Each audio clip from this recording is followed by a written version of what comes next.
Hello and welcome everyone back to the channel. I'm back with yet another review, and this time I'm going to do things a little differently. Going to go off the cuff with this one. No script, anything like that, just notes.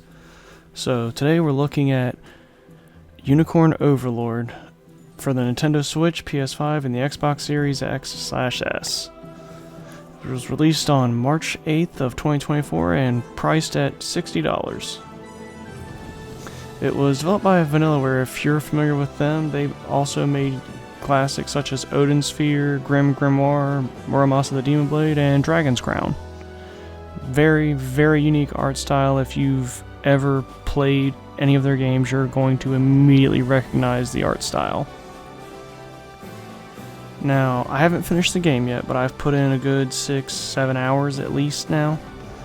And even just with that, I have yet to even fully scrape the surface of everything that's in the game, so it's an incredibly dense game. But it's a tactical RPG with inspirations from Fire Emblem and its combat system, an open world traverse, and even customization of how your combat's going to play out, akin to Final Fantasy XII's Gambit system.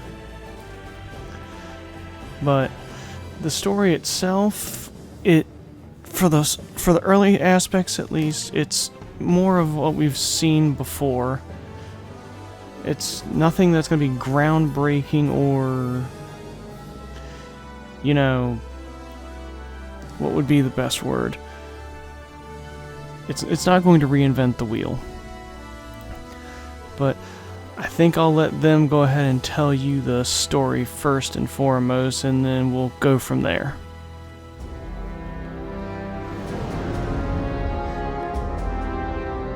Year 895 of the Hallowed Chronicle.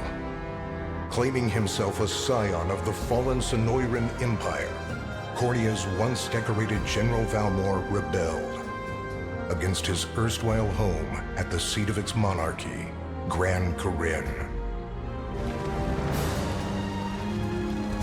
Its queen, Alania, bold in the face of this staggering betrayal, stood unshrinking as the shield to her son Elaine's safe flight, and mustering what meager forces remained by her side, she rallied a defense as valorous as it was damned.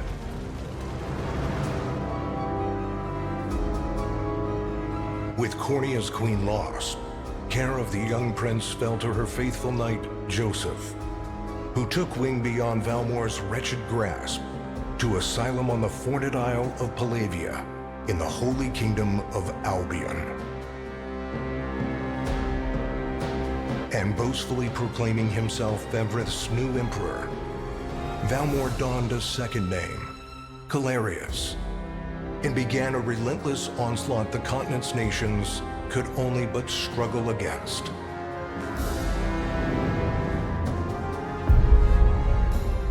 Yet each realm's endeavors fell in vain time and again, and ere long Sonoira's final dominion was realized. His blood-soaked unification come to bear, few dared stand against the ironclad fist of Emperor Galerius. Embers of resistance burned on, yet the downtrodden could cling only to furtive hopes of liberation. Desperate prayers which fell upon deaf ears night after unceasing night. 10 years have passed since the Shroud of War first set over Cornia.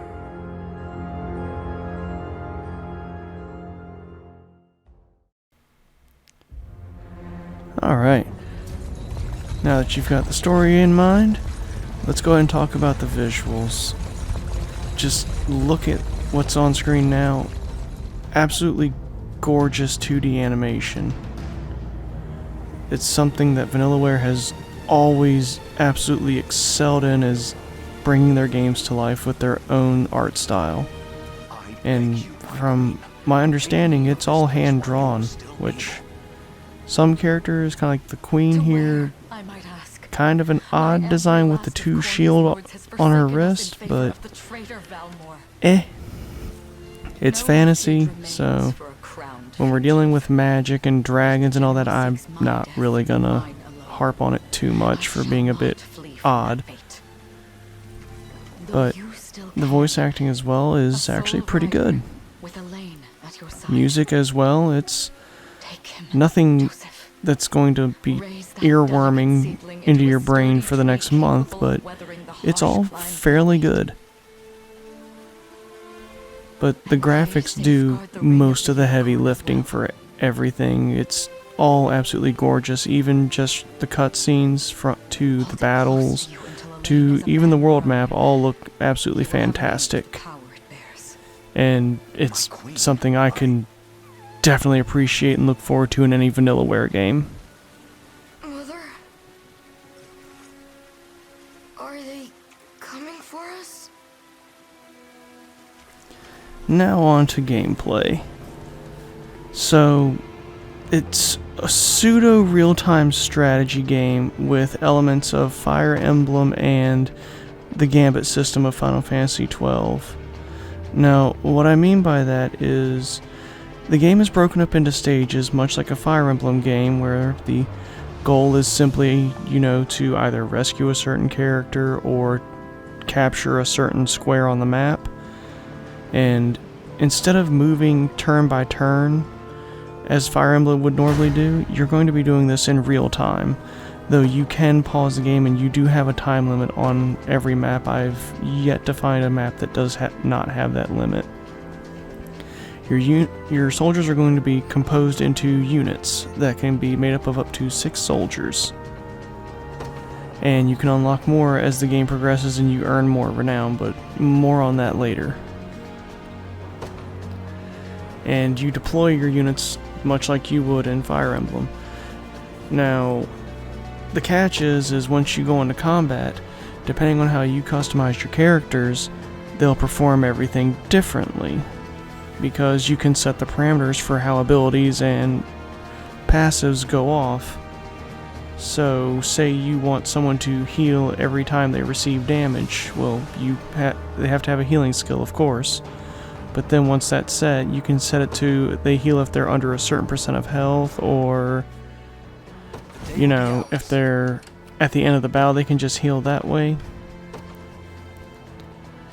But as you deploy, you'll have more and more units that come out, and as long as you have Valor points, you can continue to send units out. Once you're out of Valor points, no more units to send out. You have to earn more, and those can be achieved by either defeating enemies or capturing fortifications or liberating towns. Onward. But once you bring them out, you select the unit or select multiples and you send them out, and the enemy will start marching as well. And sometimes it seems they just kind of patrol a certain area, and other times they will actively go after your stronghold.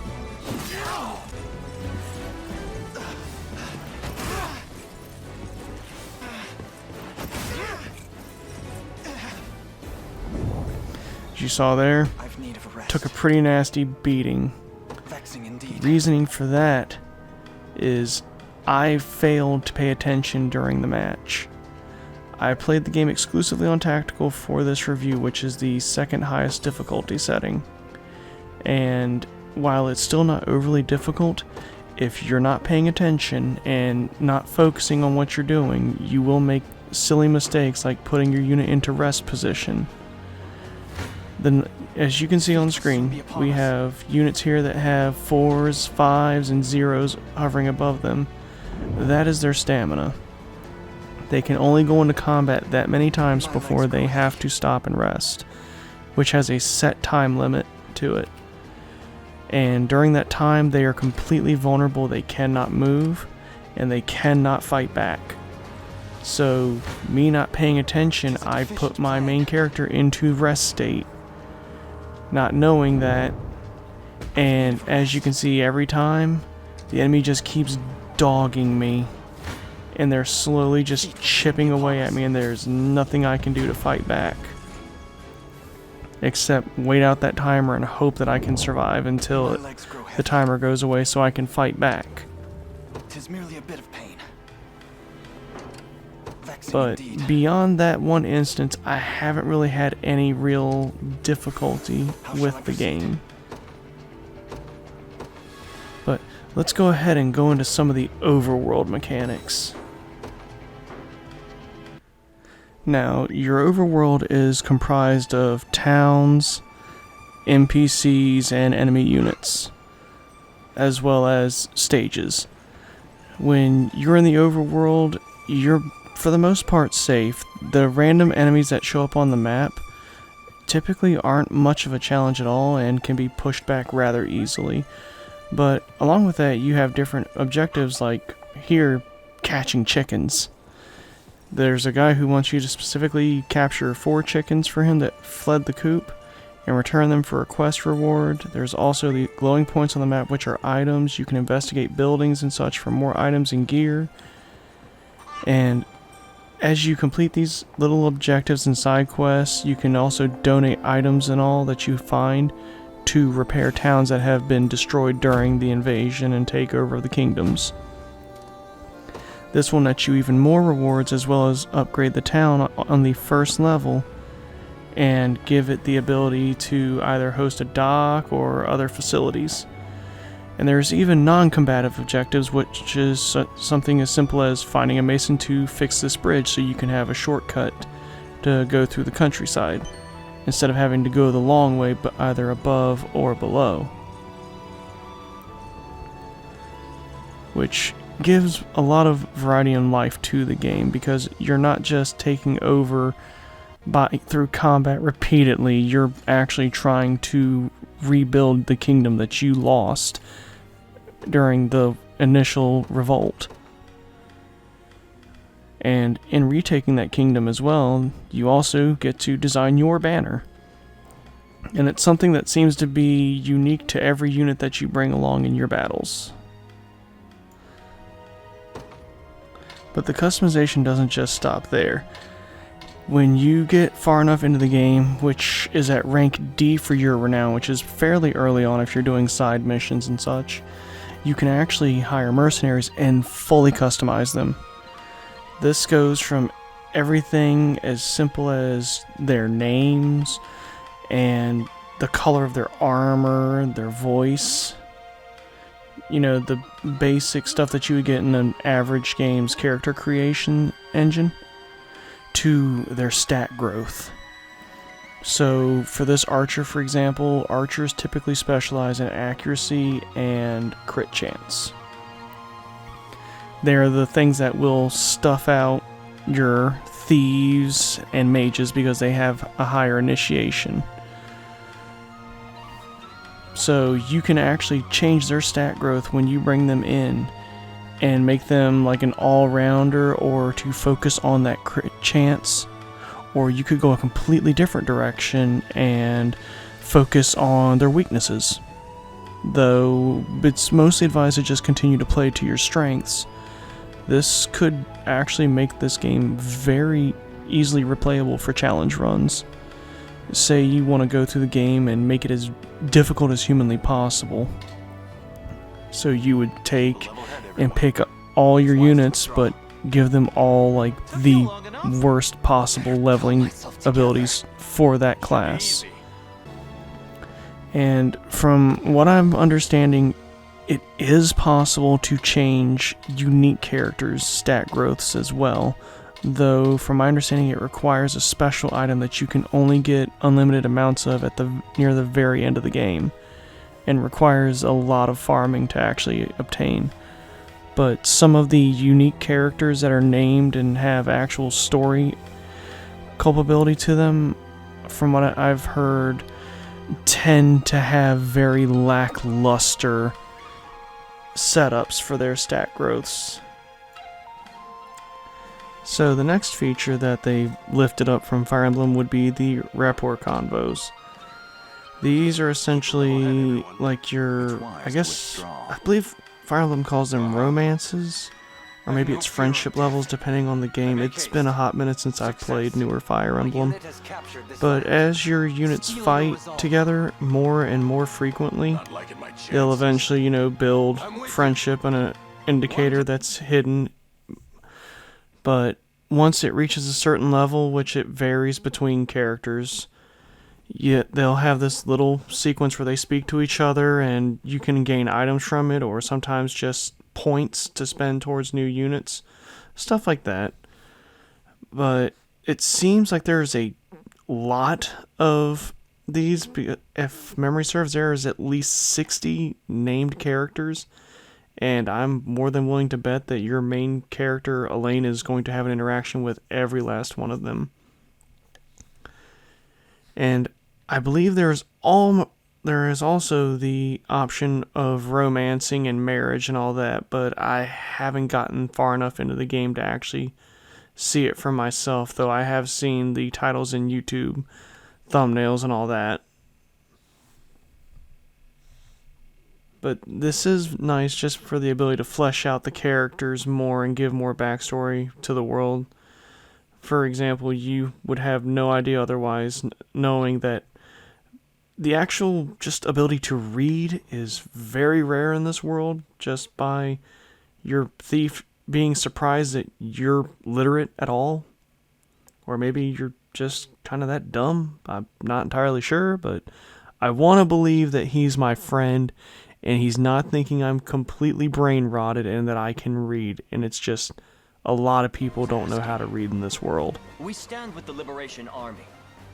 We just spoke to a pair of Alright, civilians who so claimed you helped them this is safety. where things are going to start to get a bit more So the girls made it complicated out. and in-depth. More welcome news than I'm used to. When it comes to combat and your characters As you themselves, say, I am each and Rolf, every character captain of the has Korean a militia. set of attacks and abilities that they learn as they level up, and the game tells you what level they learn and what the ability is. I'd be glad to have you join me.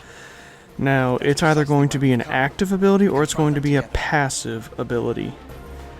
And your combat is decided in two different phases.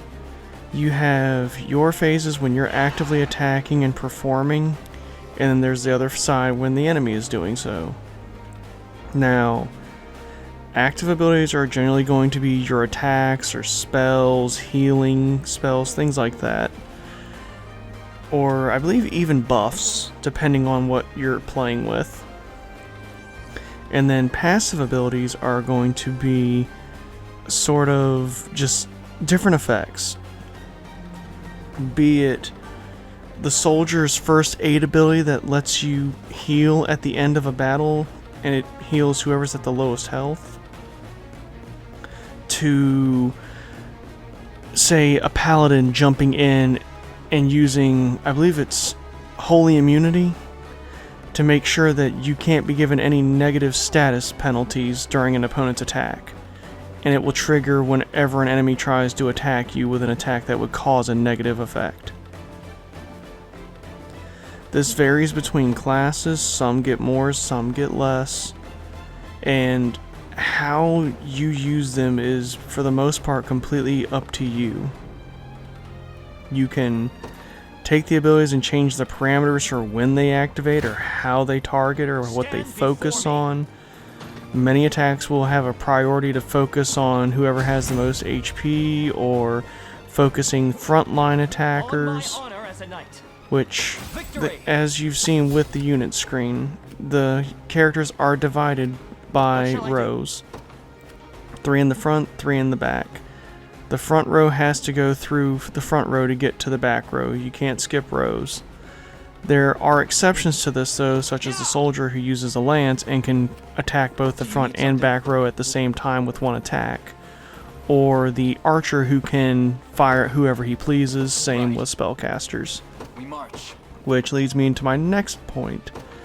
The path is set. Unlike Fire Emblem, it's not a weapon triangle. It's not purely based on A perilous what you're battle indeed. wielding.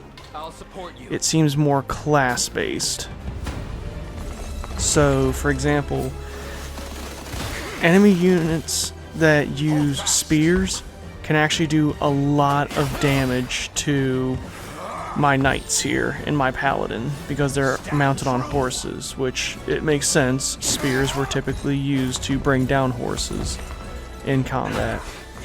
Whereas thieves have the ability to dodge almost every single physical attack, unless you have an ability like an archer has by default, which is True Shot.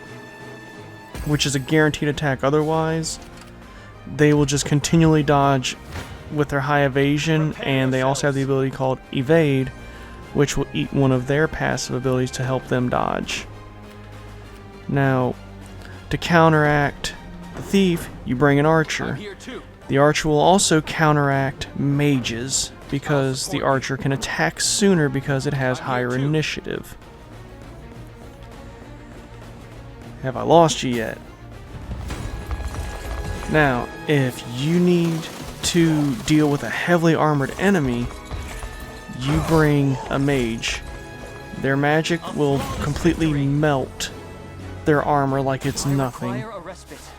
But should that mage get themselves into a situation where they get attacked, they're going to die almost instantaneously because they are not made to soak any kind of blow.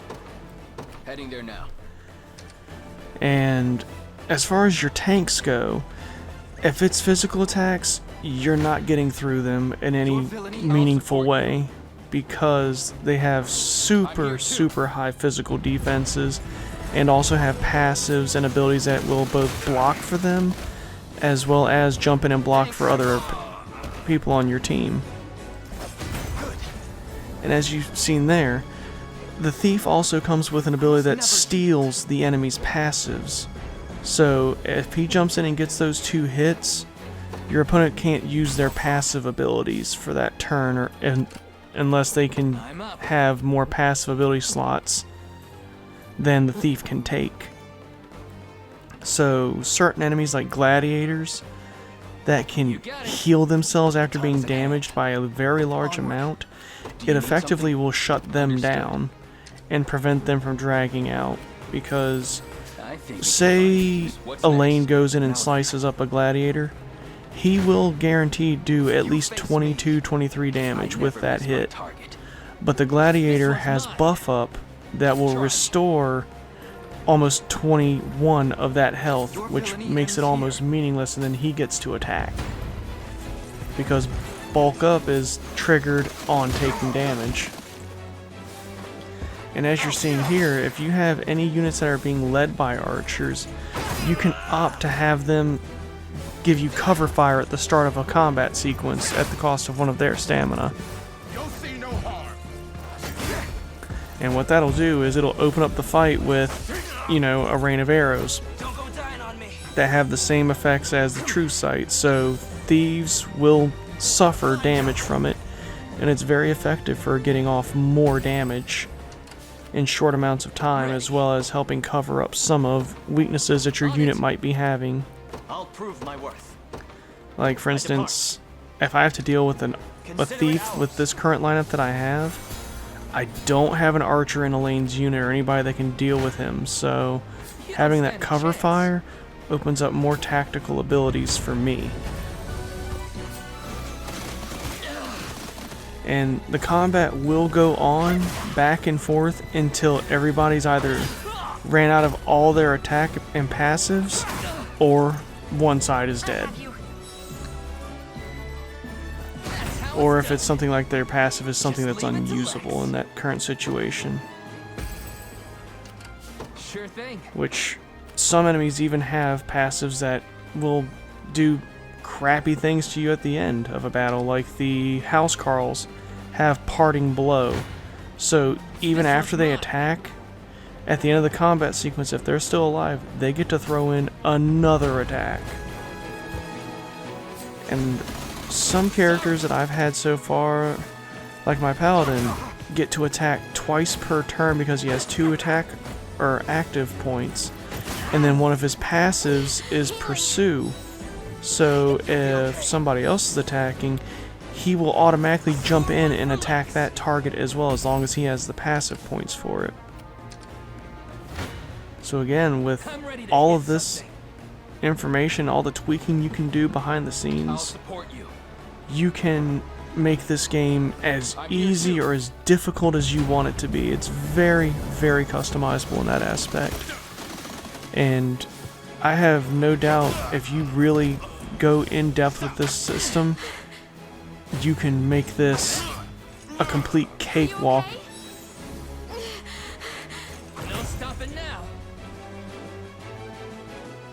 And to go even further, if my count is right, there are 80 different classes to play as in this game. I'm not entirely sure if any of them are just tied to exclusively unique characters, like the current person I have as a paladin is the only paladin I'll ever see, or if they can be upgrades to that, because I did see that there is an upgrade unit to advance them to their advanced classes, sort of like the job increases in Fire Emblem. Sure thing. But it's not just your normal soldiers, mages, and knights. I'm also seeing angels. I believe there's dragon riders. The cover art alone shows lycanthropes and beastkin kind of monsters, so I'm not even sure how those are going to factor in and how I'm going to deal with those. But with this much variety, there is no doubt that I'm going to be combing this over for a good long while. Because even just with the 7 or so hours I've pumped into this game already, I've gone and explored as much as the map as I can within my level, and I've still only explored maybe, I believe the game says, about 2.8% of it. And it looks like there's 5 full continents to explore, with what I'm hoping is going to be more missions and ways to unlock things. As even just doing combat, like you're seeing on screen, you can actually find people and recruit them in stages. Take a look at that. And even at the end of this particular mission, you have the option to execute somebody or spare them. And that decision, which it reminds me a lot of Suikoden, which if anyone here's played that, especially the first one in the series, whenever you beat a general, you had the option to finish them off or spare them, and if you spared them, they would join you. Although not always immediately, sometimes it would take a little bit and then they would join you, but still, that option is nice, and knowing that some of the decisions that you make in this game will have an impact on later story events or how a mission is going to go for you in its entirety. For instance here, Grommel, if I were to have him executed here, he would still escape and vow revenge against me, and then come after me in a later mission and make it more difficult, or I could spare him and he'll join me and help me in that later mission, which is, it's a nice touch. I also really like his voice actor. He sounds very familiar, though I can't place who it is. Not bad. Sure But thing. doing any side missions, quests, battles, You got it. it all rewards you with gold, honor, and or renown. I'm ready to hit And much like other games of the genre, beating your missions quickly and efficiently nets you higher rankings, which means better rewards, more rewards. The more gold you have, the more items you can buy from the shops to gear up your party, or buy different items that can either, resurrect a teammate or heal them, which, on the aspect of resurrection and healing, as far as I have seen and done in this game, I have not found a permadeath mechanic. Yes, sir. Unless it's exclusive to the highest difficulty, I'm not entirely sure that there is a permadeath in this game. So, for those of you who dislike that aspect of Fire Emblem, you don't have to deal with it here. For those of you that do like it, if you really wanted to, you don't have to bring the person back if you don't want to. And you could just remove them from the unit and make the game harder for yourself with self-imposed challenges. But the honors you use are like the little trophies. You use those to both buy new units such as mercenaries, to upgrading the size of your units, which start out with only 2 fighters, I believe, at the start. So you can only have 2 units in one group fighting. And I believe the first upgrade is 10 honor so that you can have a third person in that group. That's how it's done. See, Chloe? I can do stuff. And then with renown, that's sort of like a progress tracker of sorts. It's almost a soft cap.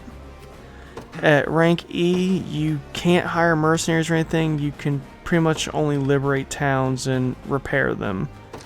But once you reach rank D, you unlock the ability to upgrade your unit sizes higher, I believe up to 3 or 4, and you can also now use it to buy mercenaries to fill out your ranks. And I believe, from what I remember seeing in the game itself, I believe it's rank B when you can start actually promoting your characters to advanced classes.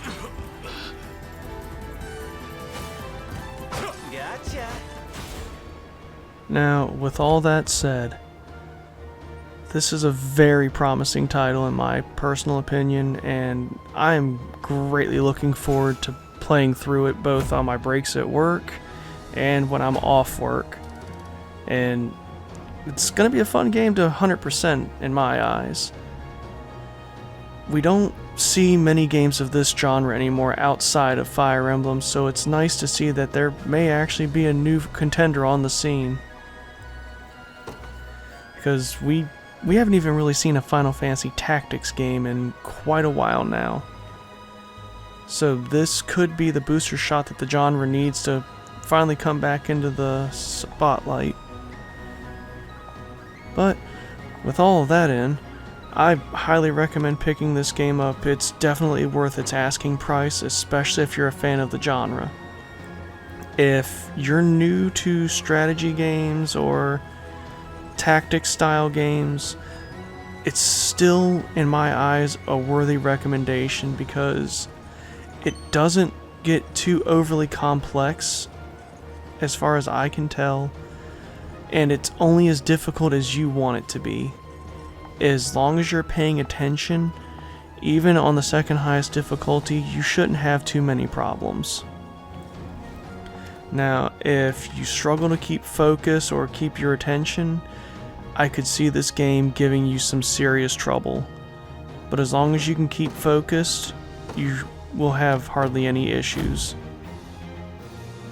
But with that, how did I do in this review? Here to shop? Let me know in the comments below. Just say Like, the word and it's subscribe, yours. you know, all the usual shit. If Come back soon. this was a completely different style of review for me, it was a lot harder to do, especially because a lot of this was done after work shifts and trying to get things worked on, so I'm not taking way too long to get this out. But if you think I should go back to more scripted style, by all means let me know. I'm always looking for some constructive criticism to help get better at this, because this is a big learning process to me. But I'll see you all next time.